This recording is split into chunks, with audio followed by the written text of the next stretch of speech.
अपना apron mask ये सब रखना है, डिग्निटी मेंटेन करना है। बात समझ रहे हैं ना? आप क्या हैं इसको समझिए, डिग्निटी मेंटेन करना है। जैसे हमेशा आपके पास मास्क होना चाहिए। कई बार होता है क्या है, पहले अपना सुरक्षा तब पेशेंट।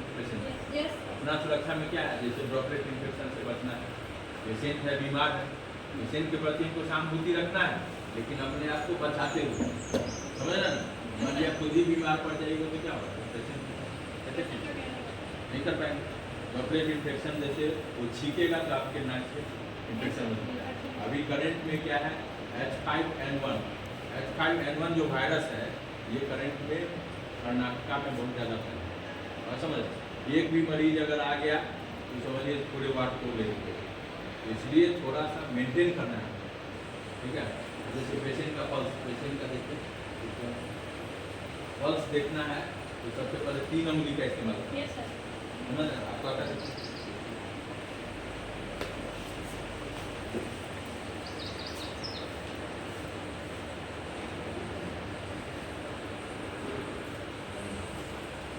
नहीं पकड़ेंगे। यहाँ पे हमको रेडियल आर्टरी को दें, रेडियल आर्टरी कहाँ पे होगा, ये साइड में होगा, एक साइड में 3 उंगली से हम लोग रेडियल आर्टरी में, ठीक है। ऐसे भी पकड़ सकते हैं या ऐसे भी पकड़ सकते हैं, जैसे आपको सुनता है, लेकिन ये रेडियल साइड में हमको दें, आलना साइड में रेडियल साइड, ठीक है। रेडियल कैसे है, इधर लेटरल, रेडियल में है ना। ऐसे जब इसको प्रेस करेंगे 3 उंगली से आपको वो मिल जाएगा ना। बीच की उंगली से हमको फील करना है, इससे हल्का हल्का हल्का प्रेशर देना है, इससे थोड़ा कभी कम कभी ज़्यादा। ये 3 उंगली से हम लोग को जब ऐसे देखेंगे, फिर घड़ी में देखेंगे 1 मिनट में कितना बार ये हो रहा है, थोड़ा पल्पिटेशन कितने बार हो रहा है, उस पल्पिटेशन को हम लोग को रीड करना है, ठीक है।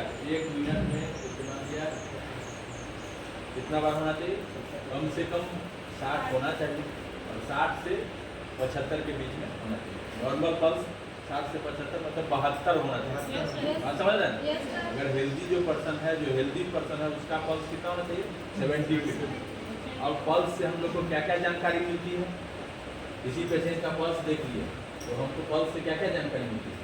पल्स से जानकारी मिलती है कि पेशेंट के शरीर में ब्लड कितना है, बात समझ रहे हैं, कितना ब्लड है, और उसका रेस्पिरेटरी ऑक्सीजन कितना है। अब ब्लड मिल गया तो ऑक्सीजन भी मिल जाएगा, है ना, वो पता चल गया। उसके बाद और क्या पता चलेगा, पल्स से ये पता चलेगा कोई इन्फेक्शन तो नहीं है शरीर में। अगर पल्स रेट हाई है तो इन्फेक्शन होने का चांस है, समझ रहे हैं, बुखार हो सकता है, तो ये सब आपको पता चलेगा।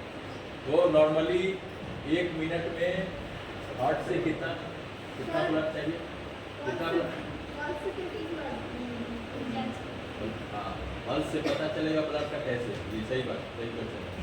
तो जैसे 1 मिनट में हार्ट का क्या काम है, पंपिंग एक्शन। तो पंपिंग एक्शन 1 मिनट में कितनी बार पंपिंग एक्शन होता है, 72 बार। नॉर्मल हार्ट 1 मिनट में 72 बार धड़कता है। तो हम लोग पल्स जो देखते हैं ये हार्ट का देख रहे हैं, हार्ट का जो मतलब कि पंपिंग एक्शन है वो कितना 1 मिनट में कितना होगा, 72 बार। तो नॉर्मल अगर हेल्दी पर्सन है तो उसका 72 बार होना चाहिए। तो 1 मिनट